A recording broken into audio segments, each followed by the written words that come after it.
I, 33M, fell for my best friend's sister, 29F, and I think I ruined everything. Part 1. Posted on r/relationships. I've never been the kind of guy to post stuff online, but my head's a mess, and I can't talk to my friends about this because, well, one of them is the problem. Or maybe I'm the problem. I don't know anymore. Anyway, here it goes. How it started. I'm 33, live in Chicago, work in IT security. I've known my best friend, Luke, since college. The kind of friendship where you've seen each other broke, drunk, dumped, and somehow still show up to help move furniture every few years. He's been like a brother to me. And that's exactly the problem, because last year I fell for his actual sister, Emily. I'd met Emily a few times back in college when she'd visit Luke, but back then she was just Luke's little sister, all energy and sarcasm, always teasing us for eating ramen 3 times a day. Then she moved out of state for med school, and I didn't see her for almost a decade. Until last summer. Luke invited me to his family's lake house for the 4th of July weekend. I almost didn't go, work deadlines, usual excuses, but I needed a break. I remember pulling up in my beat-up Honda, hearing music from the dock, and seeing Emily walk out of the water like some slow-motion scene that my brain immediately tried to delete because it felt wrong to notice her that way. She was 29 now. Sunburned nose, oversized t-shirt over her swimsuit, a beer in hand, laughing at something her dad said. Not a single thing about her screamed, someone I should fall for.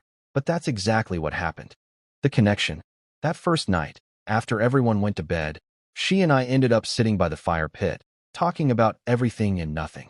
She told me about burning out during her residency, about breaking off an engagement 2 years ago because her ex checked every box except the one that mattered. I told her about how I'd thrown myself into work after my last relationship imploded. There was no flirting, just comfort. The kind of conversation that feels like finding the right radio frequency after years of static. When she stood up to leave, she said, "You're not as quiet as Luke said you were." And I said, "You're not as intimidating as I remember." She smirked, "Give it time." I didn't sleep much that night. The summer that changed everything. Over the next few weeks, Luke started hosting more get-togethers. Emily was always there. It became this unspoken routine. She'd bring snacks, I'd bring the text setup for movie nights. We'd talk more each time. Text sometimes. Just normal, innocent things like, "What was that song playing at the lake?" Or, "You still owe me a rematch in Scrabble." Except it stopped feeling innocent. There was this night, late August, when we went out for groceries together because everyone else was too drunk or lazy. On the drive back, it started raining like crazy, and we had to pull over. She was laughing, hair sticking to her face, saying, "You're so tense. Relax, it's just water." I don't know what came over me, but I kissed her. It wasn't planned. It wasn't cinematic. It just happened. And she kissed me back. Then she pulled away, whispered, "Luke can't know." The secret. For the next few weeks, we kept it quiet. We'd text under the radar, meet for coffee near her hospital, pretend to bump into each other at group events. It was messy, exciting, completely wrong, and I couldn't stop. She made me feel like myself again, like someone worth being seen. But secrets rot things from the inside. Luke started noticing. He'd make jokes like, "You two sure text a lot, huh?" And I'd laugh it off, but every time he said it, guilt punched me in the throat. Then came the night it blew up. The discovery. It was early October. Emily and I were at her apartment, planning to finally tell Luke. She said she was tired of hiding, tired of sneaking around. I agreed. We even rehearsed what to say. Then her phone buzzed. It was Luke. He was downstairs. Surprise visit. Part 1. 1. I panicked. She told me to hide. I actually hid in her bathroom like some idiot teenager. I listened to them talk, heard Luke teasing her about some guy she's seeing, and her laugh cracked halfway through. I knew then that he already suspected something. And then he found my jacket on her couch. He didn't shout, didn't rage, just said, "Tell me it's not him." And she didn't answer. That silence did more damage than any argument could. Aftermath. Luke didn't speak to me for weeks. When he finally did, it was just one line over text. "You could have told me. That's all." Emily tried to fix things, said she'd talk to him, said we could work through it. But the truth is, once the trust broke, his and mine, everything else cracked too. She got offered a fellowship in Seattle. I told her to take it. She cried. I told her I'd visit. I never did. It's been almost a year now. I still see Luke sometimes, but there's distance. Like there's an invisible wall between us that neither of us knows how to climb. And Emily? Sometimes I still check her Instagram, though I hate myself for it. She looks happy. Maybe she is. Why I'm posting? I don't even know what I want out of this post. Maybe perspective. Maybe to admit that I messed up. Or maybe just to say that sometimes you meet the right person at the absolute wrong time, and no matter how hard you try, you can't rewrite the sequence of events that led you there. I loved her. I think she loved me. But love isn't always enough when loyalty and timing get in the way. Edit 1. Didn't expect this to blow up. Reading through the comments, I realize most of you are right. We should have been honest from the start. Edit 2. For those asking, no, Emily and I don't talk anymore. Luke's getting married next spring. I'll be there. Still not sure if I should be. Part 1. 2. The wedding and what came back. It's been almost a year since everything fell apart. I thought time would dull things. It didn't. Luke's wedding is in 2 months, and I'm supposed to be his best man. Irony's got a dark sense of humor. The calm before. Work became my refuge. Long hours, zero distractions. I told myself I was over Emily. I even dated someone new for a while. Sarah, a graphic designer, kind, funny, no drama. But every time she laughed a certain way, my brain filled in Emily's voice. Unfair to Sarah, unfair to me. We ended things quietly. Then came Luke's text. You free for a drink? Need to talk wedding stuff. It was the first real invite since the fallout. I said yes before thinking. At the bar, he looked like the same old Luke, except older around the eyes. We talked about suits, playlists, logistics. Then he paused. By the way, Em's flying in for the wedding. Try to be cool, yeah? My stomach flipped. I nodded, pretending it didn't matter. Reunion. 2 weeks later, the engagement dinner. Everyone loud, happy, slightly drunk. Then she walked in, navy dress, hair shorter, calmer somehow. She smiled when she saw me. A small, careful smile. We hugged. It lasted half a second too long. We did the polite dance all night. Surface talk, safe jokes, laughter that tried too hard. But near the end, when everyone drifted outside for photos, she stayed behind. You look good, she said. You too. Seattle treating you okay? Yeah. Busy. Lonely sometimes. Yeah. Same. Silence. Same gravity as before. Then her fiancé-shaped absence hit me. She wasn't with anyone.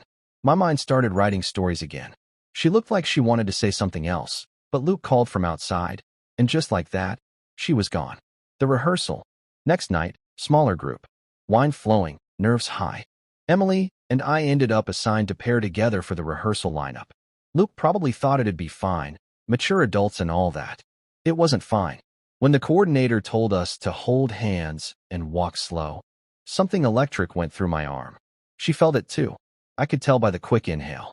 Later, when everyone left, she found me in the parking lot. We never really ended, did we? She said. We had to. That's not an answer. Then no, we didn't. She stepped closer.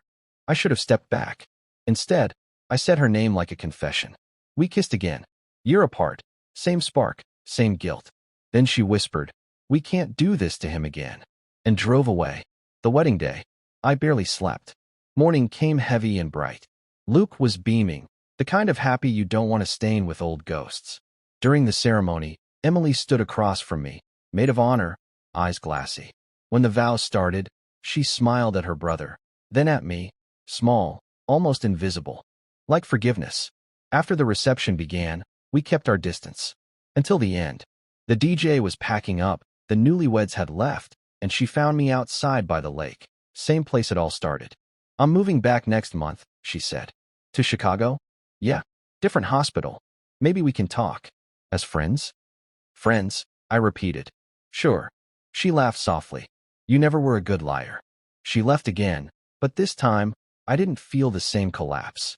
Just a quiet ache and a strange sense that maybe the story wasn't over, only paused.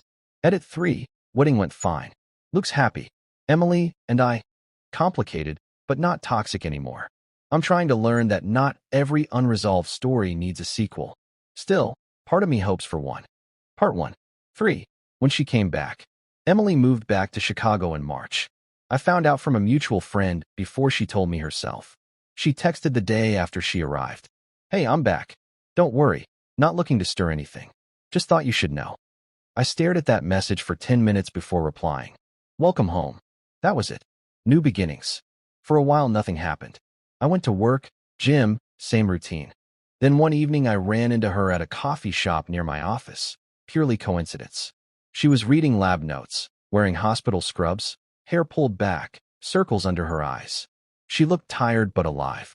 We talked. Short, easy. I bought her coffee. She had to leave for a night shift, but before walking out, she said, "We should catch up properly sometime." Sure. When? When it stops feeling dangerous. The cautious friendship. Weeks passed. We started texting again. Memes, random thoughts, nothing heavy. Then she asked if I could help set up her new laptop. I went over on a Saturday, half hoping Luke would magically appear and stop me. He didn't. The visit felt innocent. Small talk, a cat she'd adopted. But when I was leaving, she stopped me at the door. "I've missed having someone who actually listens," she said. "You could have called any time." Could I? We didn't touch. We didn't have to. The air was full of everything unsaid. The relapse. It took exactly 3 more visits before the line blurred again. Dinner after a long shift. Wine. Music low. She said she still dreamed about that summer. I said I did too. Then she reached for my hand. We didn't fight it this time. We both knew the script, knew where it led, and still played our parts. Afterwards, lying there, she whispered, "We're going to hurt him again." And I whispered, "He doesn't have to know." It sounded wrong even as I said it. The consequence. 2 weeks later, Luke called. "Hey, random question. You've seen much of him lately?" "A bit."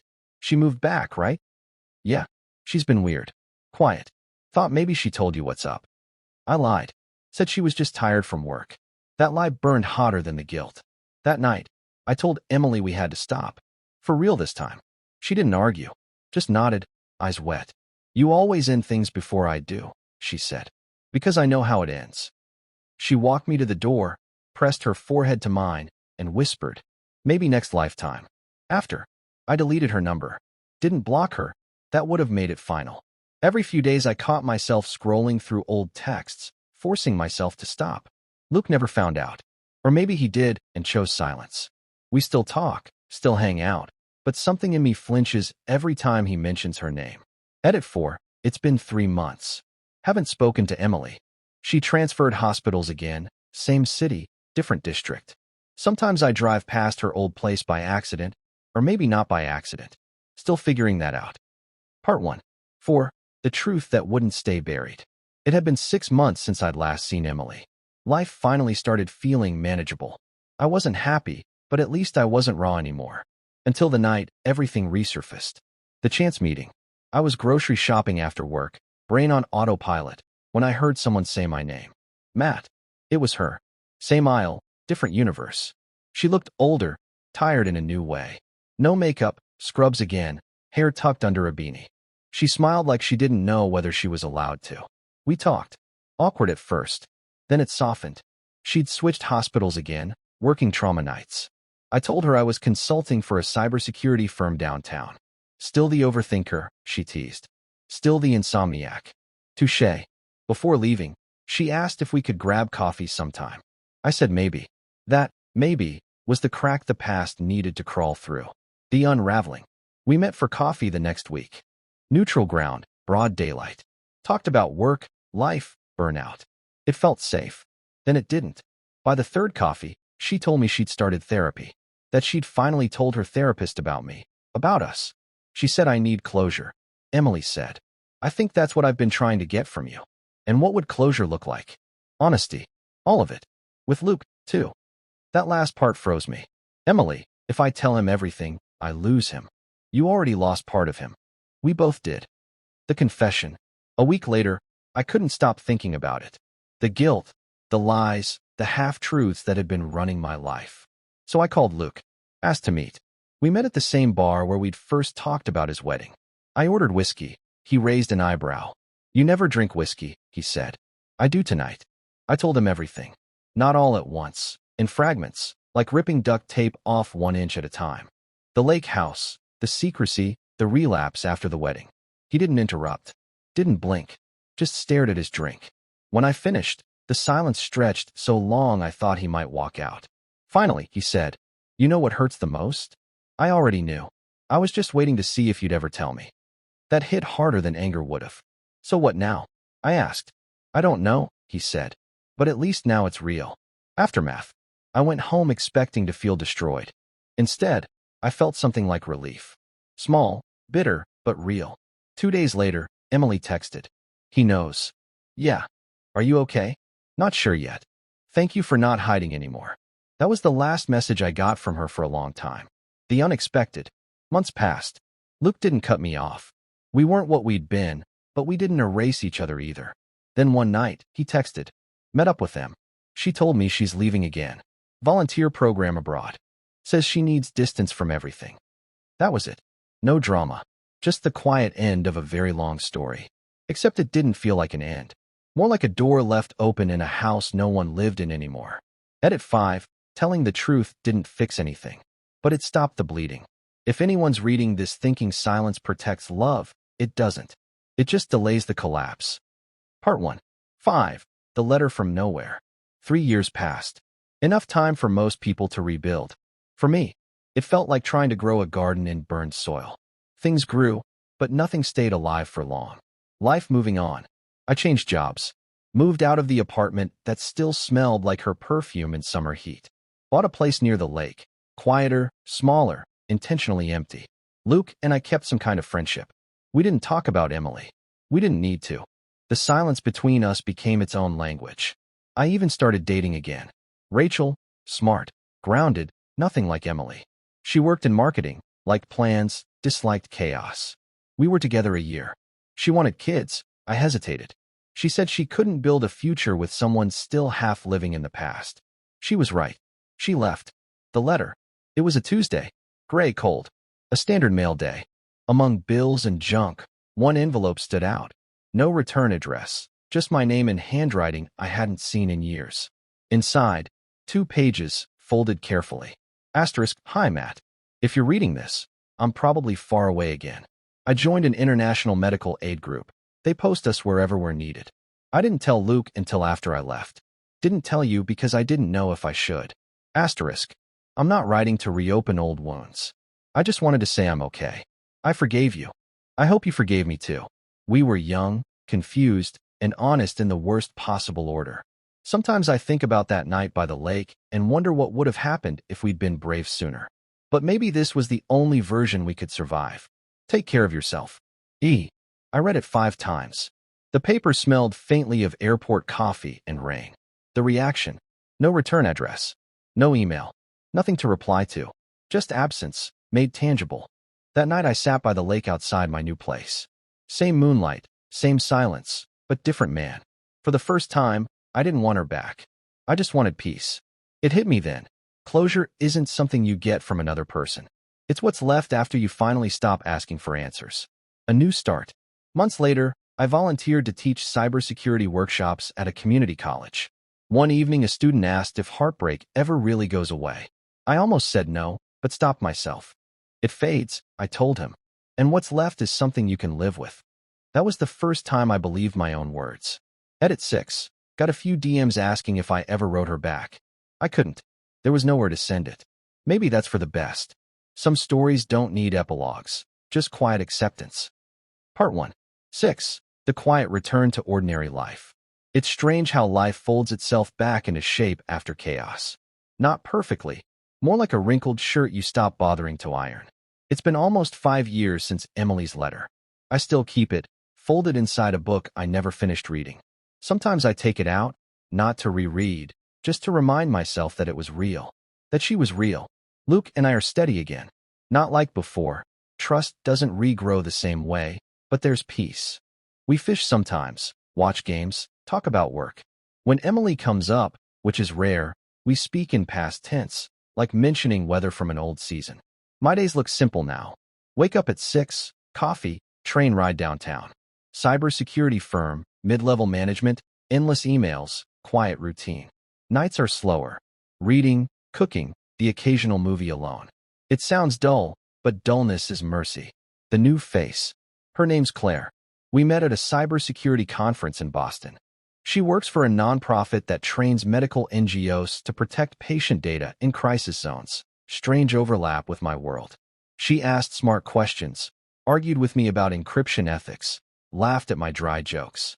When we exchanged cards, I thought nothing of it. Then she emailed a week later asking for advice on setting up secure comms for her volunteers overseas. Our calls became weekly, then personal, then something else. Claire was the kind of calm that didn't demand explanation. Early 40s, Peace Corps, the sort of person who listens without filling silence. The first time we met for dinner in person, she told me, "You carry yourself like someone waiting for something that already happened." I said, "Maybe I'm just tired." She smiled. Tired people don't look that haunted. The slow thaw. We never called it dating. Just dinners that stretched into midnight walks. She talked about her fieldwork in Africa. I talked about code and firewalls. Two worlds that shouldn't connect, but did. She never asked about Emily, but she saw the ghost. Once, when I paused mid-sentence, she said softly, "Whoever she was, you loved her. You don't have to apologize for surviving her." I didn't reply, just nodded. With Claire, I started noticing small things again. The way rain hit the glass, the smell of early coffee, the comfort of another voice in the room. No rush, no spark like before, just warmth that didn't demand fire. The echo. One evening, we were sitting by the lake outside my house, the same lake where everything began years ago. She asked, "Would you ever go back if you could?" I didn't have to ask what she meant. "No," I said, "but I think about it." "That's human," she replied. "Thinking is memory's tax." That line stuck with me. When she left that night, I realized I hadn't checked Emily's social media in months. Maybe healing isn't forgetting. Maybe it's simply losing the habit of looking back. A fragile piece. I started sleeping better. Luke noticed. "You look lighter," he said over beers. Maybe I finally accepted that not everything broken needs fixing. He nodded. "Guess that makes two of us." He told me Emily was still abroad. No contact except brief updates through their parents. I felt something. Not sadness, not relief, just quiet. Like closing a door gently instead of slamming it. Edit 7. Been getting messages asking if Claire and I ended up together. Short answer, not exactly. We still see each other, no labels. I'm okay with that. For once, okay feels enough. Part 1. 7. The shape of quiet connection. Claire became a constant before I realized it. Her calls filled the background noise of my evenings, that hum between solitude and conversation. She never pushed, never tried to define what we were. She simply existed near me, and that was enough. Routine, redrawn. We began sharing Sunday mornings. Sometimes she'd drop by with croissants, sometimes I'd drive to her place across the river. She had a small apartment filled with books about anthropology and conflict zones. There was a world map on her wall, dotted with red pins. Places where something broke, she told me once, and where someone tried to fix it. I pointed to one near Ukraine. That one. Data security team for a refugee clinic, she said. The same year you were patching hospital servers here. Funny, we were fighting the same war, just different fronts. That was how it always felt with her. Parallel lives finally intersecting. Shadows return. In February, the company got hit by a ransomware attempt.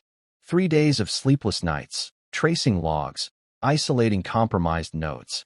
It was the same rhythm I remembered from when Emily first vanished, that blend of panic and control. After it ended, I sat alone in the server room, lights dimmed, staring at the terminal. Claire called. I didn't answer. 2 hours later, she was at my door with takeout and silence. "You don't have to talk," she said. "Just eat." She didn't fill the space with questions. That mattered. When I finally spoke, it came out without plan. It's strange. The moment things go wrong, I still expect her to text me. Like some part of my brain thinks Emily's the only person who could calm me down. Claire nodded. The body remembers who held it together. That was all she said. The night storm. A few weeks later, a storm hit the city.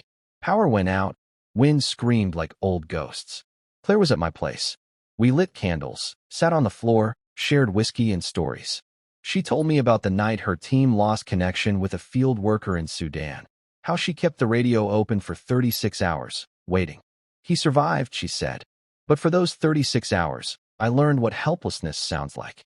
I told her about the day Emily's letter arrived. How it felt like someone rewired gravity. Claire didn't flinch. Maybe grief's not a wound, she said.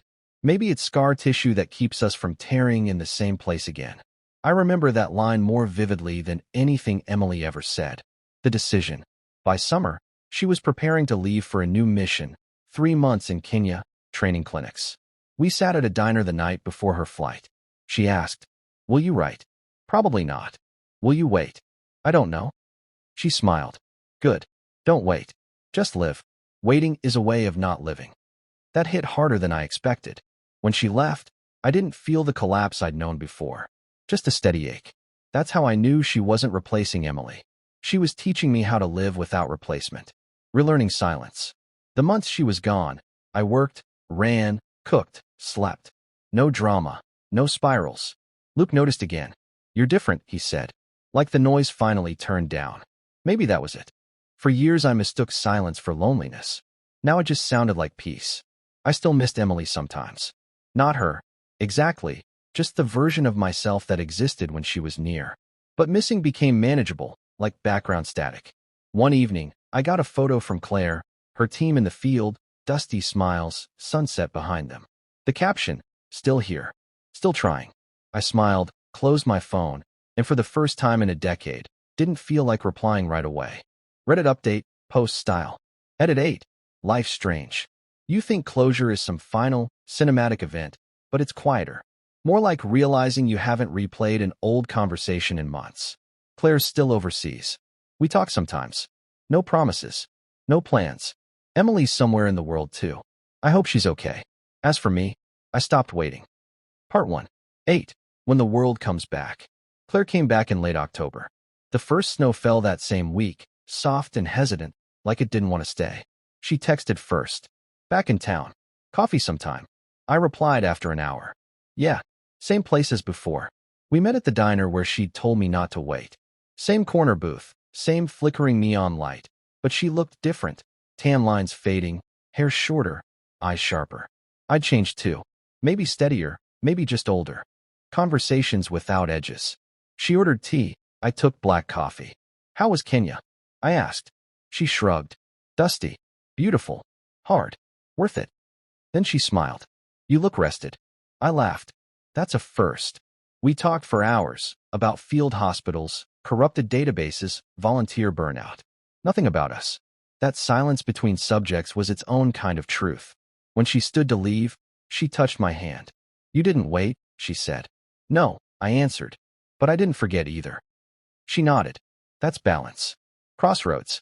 We started meeting again, quietly, like before. Sometimes she'd come by after work, help me cook, tell me stories about people who had less but smiled more. One evening she said, "You know, people think healing looks like happiness, but it's more like clarity. You stop mistaking noise for meaning." That line stayed with me. She was right. For years, I'd filled silence with memory, Emily's laughter, her notes, the sound of her packing boxes. Now silence just meant peace. Not emptiness, not loss. The letter I never sent. I started writing again. Not code, not reports, just pages I'd never show anyone. Notes about guilt, gratitude, what I learned too late. One draft began with, "Love doesn't always survive. Sometimes it just transforms into understanding." Another ended with, "Maybe we don't move on from people. Maybe we move forward carrying the parts of them that still fit." I never sent those words to anyone, but I needed to write them to stop carrying them. The volunteer dinner. Claire invited me to a fundraiser for her NGO. I almost said no. Crowd still made me uneasy, but she said it mattered. It was in a converted warehouse, all exposed brick and fairy lights. Photos of children, clinics, disaster zones lined the walls. Claire spoke on stage, calm, eloquent, fierce. When she mentioned data protection for medical workers under fire, I saw something in her I hadn't before, conviction as compassion. That's when I realized love can look like admiration too. After the speech, she found me near the back. "You stayed the whole time," she said, surprised. "Yeah," I said. "Someone had to make sure your slides didn't crash." She laughed. Then she grew quiet. "You know, I think we both fixed something this year." "What's that?" "Ourselves." An unexpected visit. A week later, Luke dropped by with old mail.